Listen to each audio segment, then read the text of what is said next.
Hello and welcome to the Brainiac. My name is Himanshi. हम यहाँ discuss करते हैं current affairs on daily basis. आज की डेट है 26 अप्रैल। So let's get started. कल मैंने आपसे क्वेश्चन पूछा था अबाउट इजराइल के प्राइम मिनिस्टर अभी कौन है, तो ही इज बेंजामिन नेतन्याहू। यहाँ की कैपिटल है जेरूसलेम और यहाँ की करेंसी है इजरायली शेकेल। तो आज का डिस्कशन स्टार्ट करते हैं। किस इंस्टीट्यूट ने एक ऐसा टूल किट बना लिया है जिसका नाम प्रकृति है और वो प्रेडिक्ट कर सकता है कोविड-19 का स्प्रेड?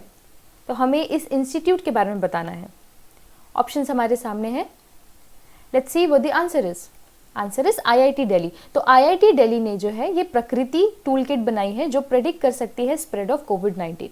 प्रकृति का फुल फॉर्म है prediction and assessment of corona infections and transmissions in India. ये क्या है, इसे डेवलप किया गया है as a web based dashboard. ठीक है, ये डैशबोर्ड की तरह से इसे इन्होंने क्रिएट किया है। ऑल्सो रिसेंटली आईआईटी दिल्ली ने वॉश करो ऐप जो है ये भी डेवलप किया था। इसके थ्रू क्या कर रहे हैं, ये लोगों को अलर्ट करने वाले हैं कि अगर आपके आसपास 2 से 20 मीटर के आसपास कोई कोविड-19 का पेशेंट है तो आपके फोन में अलर्ट आ जाएगा। Also IIT Delhi low cost test kit है, ये हमने कल डिस्कस किया था। इसे आईसीएमआर की अप्रूवल मिल गई है। Alright, next it is about low cost ventilator. Again low cost ventilator जो है ये नासा ने डेवलप किया है और हमें इसका नाम बताना है कि नासा का डेवलप किया हुआ low cost ventilator it is called vital. Vital का फुल फॉर्म है ventilation international technology accessible locally. ठीक है, इसका फुल फॉर्म ये है। और क्योंकि हम नासा की बात कर रहे हैं तो नासा के बहुत सारे रीसेंट इनिशिएटिव्स हैं, बहुत सारे स्पेस मिशंस हैं जो इसी साल न्यूज़ में थे, तो उसको हम फटाफट देख लेते हैं। पहला इज अबाउट नासा का लॉन्गेस्ट लिविंग टेलीस्कोप जिसका नाम है हबल स्पेस टेलीस्कोप, जो है 24 अप्रैल को इसने अपनी 30th एनिवर्सरी जो है ये सेलिब्रेट की है। ठीक है, ये स्पेस में रखा हुआ एक टेलीस्कोप है जिसका नाम हबल टेलीस्कोप है। ये नासा का है in partnership with European space agency. Also Artemis project ये क्या कर रहा है, ये पहली बार ह्यूमन बेस कैंप जो है सेटअप करने वाले हैं मून पे अंडर आर्टेमिस प्रोजेक्ट। ये सिर्फ नासा का प्रोजेक्ट नहीं है, इसमें कोलैबोरेशन है European space agency, Canadian space agency, Japan और ऑस्ट्रेलियन स्पेस एजेंसी का। ठीक है, सनराइज मिशन भी रिसेंट था। इसमें क्या है, इसका फुल फॉर्म है सन रेडियो इंफ्रामीटर स्पेस एक्सपेरिमेंट। इसके अंदर नासा जो है सन के अंदर जितने भी सोलर पार्टिकल्स और जायंट स्टॉर्म्स जो क्रिएट होते हैं उसको स्टडी करने वाले हैं। ठीक है, रिसेंटली क्रिस्टीना कोच जो है नासा की एस्ट्रोनॉट, इन्होंने सबसे लंबा यानी लॉन्गेस्ट सिंगल स्पेस फ्लाइट जो है वो अपना रिकॉर्ड बनाया था। ऑल्सो नासा ने अभी रिसेंटली अनाउंस किया है कि मार्च 2020 का जो इनका रोवर है उसका नाम परसिवरेंस है। ठीक है, ये सारा न्यूज़ हबल टेलीस्कोप हो गया, Artemis project, sunrise mission, Christina Koch as well as Perseverance, ये सब नासा के रिसेंट इनिशिएटिव्स थे। RBI is to conduct currency swap agreement. RBI currency swap agreement जो है ये कंडक्ट करने वाला है $400 मिलियन का। तो ये हमें बताना है कि ये किस कंट्री के साथ करने वाले हैं। तो RBI करेंसी स्वैप अग्रीमेंट जो है कंडक्ट करने वाला है with the government of Sri Lanka के साथ। ठीक है, तो करेंसी स्वैप अग्रीमेंट में क्या होता है, जो बैंक ऑफ सेलोन है वो रुपीस एक्सेप्ट करेगा और बदले में हमें डॉलर्स देगा। वैसे ही RBI है वो श्रीलंका से श्रीलंकन रुपीस लेगी और बदले में उन्हें डॉलर्स देगी। तो एक तरीके का पैरामीटर उन्होंने डॉलर्स का सेट करके रखा है और एक दूसरे की करेंसी को स्टेबलाइज करने के लिए ये इनिशिएटिव लिया जाता है करेंसी स्वैप अग्रीमेंट। ठीक है, कुछ फैक्ट्स हम श्रीलंका के बारे में देख लेते हैं। श्रीलंका का कैपिटल है श्री जयवर्धनपुरे। यहाँ के प्राइम मिनिस्टर है महिंदा राजपक्षा। यहाँ के प्रेसिडेंट है गोतबाया राजपक्षा। यहाँ की करेंसी है Sri Lankan rupees. Indian ambassador to Sri Lanka is Gopal बगले। यहाँ पे आप देख रहे हैं हम्बनटोटा जो पोर्ट है ये काफ़ी ज़्यादा इंपॉर्टेंट है। तो हम्बनटोटा पोर्ट जो है वो श्रीलंका में है। रिसेंटली इंडिया ने मित्रा शक्ति एक्सरसाइज जो है ये कंडक्ट की थी श्रीलंका के साथ। जॉइंट मिलिट्री एक्सरसाइज थी ये और ये पुणे में कंडक्ट हुई थी। ऑलराइट, नेक्स्ट क्वेश्चन देखते हैं। सरदार वल्लभ भाई पटेल जो इंस्टीट्यूट है इनको पहली बार जो है अथॉरिटी मिल गई है कि ये प्लाज्मा रिसर्च की जो ट्रायल्स है ये कंडक्ट कर सकते हैं। ठीक है, तो हमें बताना है कि ये जो इंस्टीट्यूट है ये कहाँ पे है। तो सरदार वल्लभ भाई पटेल इंस्टीट्यूट जो है ये है गुजरात अहमदाबाद में। ऑल्सो अहमदाबाद में हमारे इंडिया का सबसे बड़ा कोविड केयर सेंटर भी डेवलप किया गया है। ठीक है, गुजरात की बात हो रही तो यहाँ के CM है विजय रूपानी, यहाँ के गवर्नर है आचार्य देवव्रत, यहाँ का कैपिटल है गांधीनगर और 1 मई को हम इसका फाउंडेशन डे सेलिब्रेट करते हैं। सरदार वल्लभ भाई पटेल का ही जो स्टैचू है उसे स्टैचू ऑफ यूनिटी बोला जाता है। ये पूरे वर्ल्ड का सबसे बड़ा स्टैचू है। रिसेंटली सुजलाम सुफलाम जो जल संचय अभियान है उससे हमने कल डिस्कस किया था कि इसका 3rd एडिशन जो है वो गुजरात की गवर्नमेंट इसे उन्होंने अनाउंस किया है। The shipping ministry has approved the reconstitution of National Shipping Board. National shipping board का अनाउंसमेंट हो गया है, रिकॉन्स्टिट्यूशन उसका। तो हमें बताना है कि ये कौन हेड कर रहे हैं। This is to be headed by Malini Shankar, she is the former director general. तो शिपिंग बोर्ड क्या है? नेशनल शिपिंग बोर्ड एक एडवाइजरी बॉडी है जो कि शिपिंग रिलेटेड या उससे रिलेटेड जो भी इंफ्रास्ट्रक्चर होता है उससे रिलेटेड सारी एडवाइस देने के लिए ये इसे बनाया गया है। इसका हेडक्वार्टर है न्यू दिल्ली में और मिनिस्ट्री ऑफ शिपिंग के हमारे मिनिस्टर है Mansukh Lal Mandaviya. Alright, next it is about BRO यानी कि border road organisation. Border road organisation जो है उन्होंने रिसेंटली परमानेंट ब्रिज जो है कंस्ट्रक्ट किया है कोसोवाल एनक्लेव और पंजाब को जोड़ने के लिए। हमें ये बताना है कि ये इन्होंने किस रिवर पे जो है कंस्ट्रक्ट किया है। तो let's see what the options are. ये इन्होंने कंस्ट्रक्ट किया है on the river Ravi river पे इन्होंने कंस्ट्रक्ट किया है और ये जो है ये प्रोजेक्ट चेतक के अंदर आता है। ठीक है, कुछ और इन्फॉर्मेशन देख लेते हैं BRO के बारे में कि BRO बॉर्डर रोड ऑर्गेनाइजेशन ये आती है डिफेंस मिनिस्ट्री के अंदर। देखिए ऑर्गेनाइजेशन देख के लगता है किसी इंडिपेंडेंट बॉडी होगी पर ये डिफेंस मिनिस्ट्री के अंदर आती है। इसके डायरेक्टर जनरल है लेफ्टिनेंट जनरल हरपाल सिंह। ये एस्टैब्लिश हुई थी 1960 में।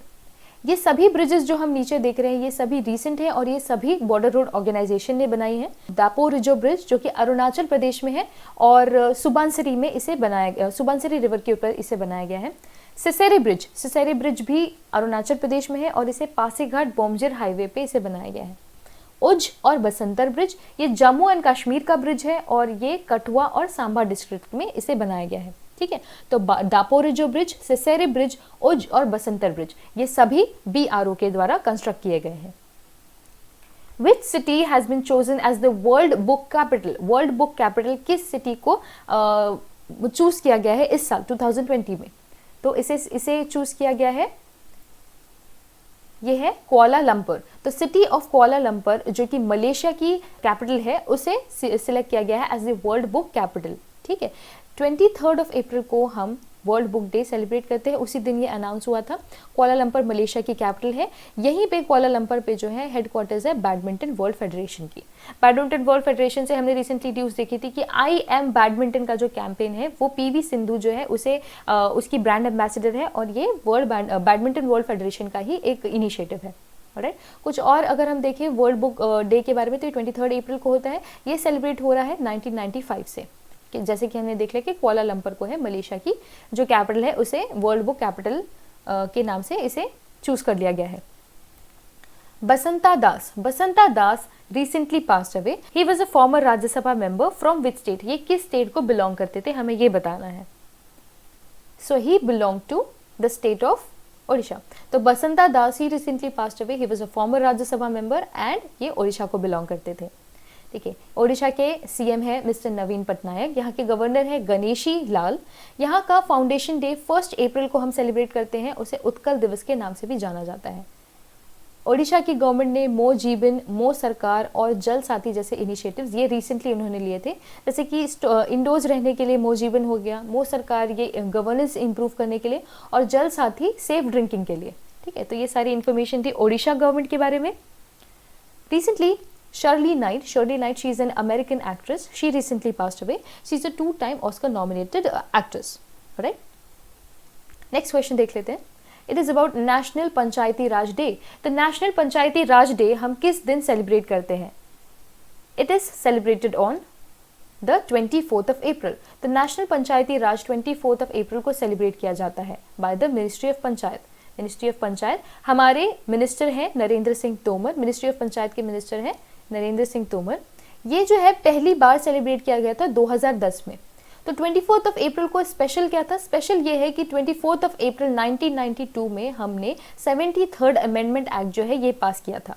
ठीक है, 73rd अमेंडमेंट के पास होते ही इंडिया में नया एक शेड्यूल ऐड हो गया था, 11th schedule to the constitution.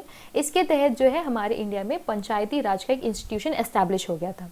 ठीक है। तो ये सभी फैक्ट्स जो मैं आपके सामने रखी हूँ सभी इंपॉर्टेंट है। 24 अप्रैल 2010 से इसे सेलिब्रेट किया जाता है। 73rd अमेंडमेंट एक्ट 1992 और 11th schedule of the constitution. National Panchayati Raj day के ही उपलक्ष्य पे हमारे prime minister mister Narendra Modi ने 2 इनिशिएटिव्स लॉन्च किए थे, ठीक है। ये रीसेंट न्यूज़ है। पहला इन्होंने लॉन्च किया है एक ई ग्राम स्वराज पोर्टल। ये एक क्या है, एक वेब बेस्ड पोर्टल है। इसके थ्रू जो है अकाउंटिंग में हेल्प होगी जो भी सारे पंचायती राज इंस्टीट्यूशन है उनके लिए। तो ई ग्राम स्वराज हो गया पंचायती राज के अकाउंटिंग एप्लीकेशन को इम्प्रूव करने के लिए, ठीक है। ऑल्सो इन्होंने लॉन्च किया है स्वामित्व स्कीम। स्वामित्व स्कीम के अंदर क्या हो रहा है, रैपिड डेवलपमेंट करने वाले हैं रूरल एरियाज का। कैसे? By mapping all the village properties. Gram Swaraj, E Gram Swaraj जो है एक वेब पोर्टल है और स्वामित्व स्कीम जो है ये एक स्कीम है जिसमें मैपिंग होगी सारी विलेज प्रॉपर्टीज की, ठीक है। तो ये था पंचायती राज के बारे में। नेक्स्ट क्वेश्चन देखते हैं कि चाइना ने अपना पहला मार्स एक्सप्लोरेशन मिशन जो है वो अनाउंस कर दिया है। हमें इसका नाम बताना है कि चाइना का मार्स एक्सप्लोरेशन मिशन का नाम क्या है। It is Tianwen one. तो Tianwen one Mars exploration mission of China. देखिए ये अनाउंस किया गया था by Chinese National Space Administration. Tianwen क्या है? तियानवेन एक रोबोटिक एक्सप्लोरेशन मिशन है to the red planet. Red planet Mars को बोला जाता है। ये 2020 जुलाई एक्सपेक्टेड है and it will land by 2021। Tianwen का little meaning quest for the heavenly truth भी है, ठीक है। यहाँ पे काफ़ी सारे और मिशंस के बारे में दिया गया है और नाम दिए गए हैं, जैसे कि बेदू। बेदू क्या है? एक तरीके का नेविगेशनल सैटेलाइट है चाइना का, ठीक है। अगर ये पूरी तरीके से ऑपरेशनल हो जाता है तो ये जीपीएस के बराबर हो जाएगा। जीपीएस जो कि हम यूज़ करते हैं, तो ये चाइना का अपना एक नेविगेशनल सैटेलाइट है। आदित्य L1 और पार्कर 16 प्रोब जो है ये दोनों इनिशिएटिव्स है सन को एक्सप्लोर करने के लिए। बस आदित्य L1 जो है ये इसरो का इनिशिएटिव है और ये जो है ये नासा का इनिशिएटिव है। ऑलराइट, इसी के साथ आप मुझे बताइए कि इंडिया का जो है Indian human space flight programme का नाम क्या है। Indian human space flight programme का नाम क्या है? Do let me know in the comment section below. Alright, next question देखते हैं। झारखंड जो है वो डिलीवर करेगा essential commodities to the people amid lockdown. तो हमें बताना है कि ये जो है ये किस इनिशिएटिव के अंदर वो करने वाले हैं।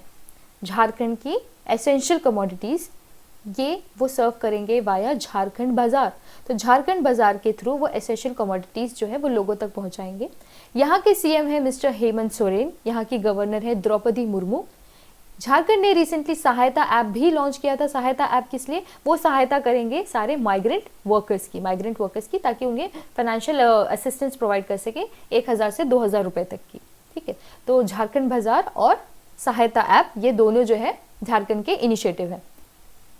विच organisation has pegged India's growth? देखिए जीडीपी ग्रोथ को पेक करने वाले बहुत सारे इंस्टीट्यूशंस हमने देख चुके हैं। तो ये जो है अभी रिसेंटली एक ऑर्गेनाइजेशन ने प्रेडिक्ट किया है कि इंडिया की जो जीडीपी ग्रोथ होगी वो 1.5% या तो एक्सपैंड कर सकती है या फिर 0.9% जो है वो कॉन्ट्रैक्ट कर सकती है। इन दोनों के बीच की ये बात हो रही है। तो देख लेते हैं ये कौन सी ऑर्गेनाइजेशन ने बोला है। ऑप्शन हमारे सामने है। Let's see what the answer is. Answer is confederation of Indian industry. तो उनके अकॉर्डिंग इंडिया की जो ग्रोथ है वो 1.5% से 1.5% एक्सपैंड कर सकती है या तो 0.9% कॉन्ट्रैक्ट कर सकती है। CII जो है इसके बारे में अगर हम जाने तो कन्फेडरेशन ऑफ इंडियन इंडस्ट्री जो है एक तरीके की non government not for profit industry led organisation है। ये 1895 को इसे बनाया गया था। इसका हेडक्वार्टर है न्यू दिल्ली में, ठीक है। 2020 में इस 125 ईयर्स इसे जो है कंप्लीट हो जाते हैं। तो ये काफ़ी इंपॉर्टेंट हो जाता है। देखिए यहीं पे क्वेश्चन बन जाता है कि किस इंडियन बॉडी की 125 एनिवर्सरी जो है वो कंप्लीट होती है 2020 में। तो ये है CII की, ठीक है। Next question is about world games. तो वर्ल्ड गेम्स जो है कहाँ होने वाले हैं? World games are to be held in which city?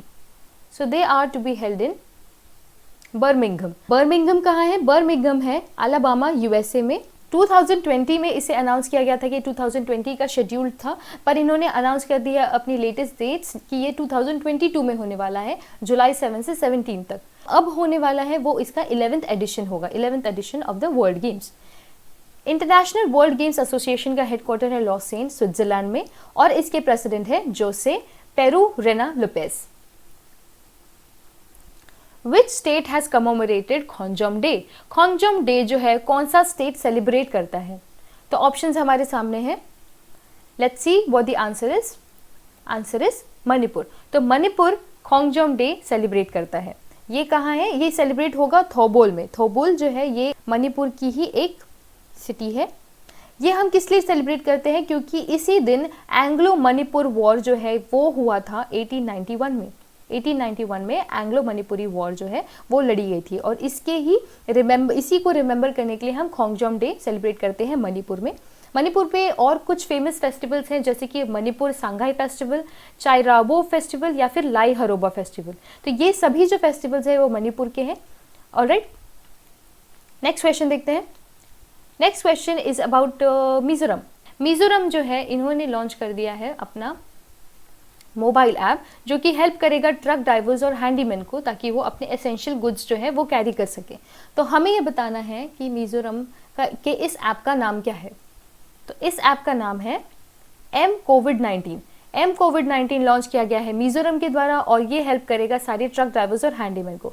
ये क्या करेगा, इस ऐप के थ्रू जो है एक ऑनलाइन पास टाइप की कोई चीज़ क्रिएट होगी जो कि ड्राइवर्स और हैंडीमैन के लिए यूजफुल होगी। ठीक है, यहाँ पे नाम दिया गया है संपर्क दीदी के बारे में। तो संपर्क दीदी क्या है? संपर्क दीदी उत्तराखंड गवर्नमेंट का एक इनिशिएटिव है, उत्तराखंड गवर्नमेंट का इनिशिएटिव है, जो कि हेल्प करेगा ताकि वर्चुअल लेसन्स जो है ये प्रोवाइड कर सके अपने स्टूडेंट्स को। ठीक है, ऐसा ही एक इनिशिएटिव हमने कर्नाटका का देखा था, गेट सेट गो करके। तो गेट सेट गो जो है वो कर्नाटका का है, और वो भी वर्चुअल लेसन्स प्रोवाइड करने वाले हैं अपने स्टूडेंट्स को। तो ये सारे फैक्ट्स थे। आगे बढ़ते हैं। Which bank has approved 585 crore? किस बैंक ने अप्रूव किए हैं 585 करोड़ हिमाचल प्रदेश के स्टेट रोड्स ट्रांसफॉर्मेशन प्रोजेक्ट के लिए? तो ऑप्शंस हमारे सामने हैं। Answer is world bank. तो वर्ल्ड बैंक ने अप्रूव किए हैं 585 करोड़ हिमाचल प्रदेश के स्टेट रोड्स ट्रांसफॉर्मेशन प्रोजेक्ट के लिए। ठीक है, ये सारे जो बैंक्स हैं इनके हेडक्वार्टर्स देख लेते हैं। एशियन डेवलपमेंट बैंक का जो हेडक्वार्टर है it is in Mandaluyong Philippines. New development bank जो है इसका हेडक्वार्टर है शंघाई चाइना में। वर्ल्ड बैंक और IMF का है वॉशिंगटन DC इन USA। ठीक है, हिमाचल प्रदेश ने रिसेंटली अनाउंस किया है कि वो 3 pronged स्ट्रैटेजी जो है वो अडॉप्ट करने वाली है टू टैकल कोविड-19। तो अगर आपसे क्वेश्चन पूछे कि कौन से स्टेट ने 3 pronged स्ट्रैटेजी को अडॉप्ट किया है, तो इट इज हिमाचल प्रदेश। आगे बढ़ते हैं। This is about world immunisation week. तो अप्रैल में 24 से लेके 30th ऑफ अप्रैल को हम वर्ल्ड इम्यूनाइजेशन वीक जो है वो सेलिब्रेट करते हैं। ये जो है ऑर्गेनाइज किया जाता है by the world health organisation. Alright, और इस बार की इसकी थीम है वैक्सीन्स वर्क फॉर ऑल। देखिए, थीम जो है सारे इंपॉर्टेंट डेज या सारे इंपॉर्टेंट वीक्स की काफ़ी ज़्यादा इंपॉर्टेंट हो जाती है। तो आपके लिए बहुत इंपॉर्टेंट है इसकी थीम जानना। It is vaccines work for all. Alright, so that was the last topic for today. And आज का क्वेश्चन इज अबाउट कि आपको बताना है मुझे कि Indian human space flight mission जो है उसका नाम क्या रखा गया है। I hope you all enjoyed the session, and if you did, make sure to hit that like button. Also, don't forget to subscribe to my channel, and I shall see you in the next one.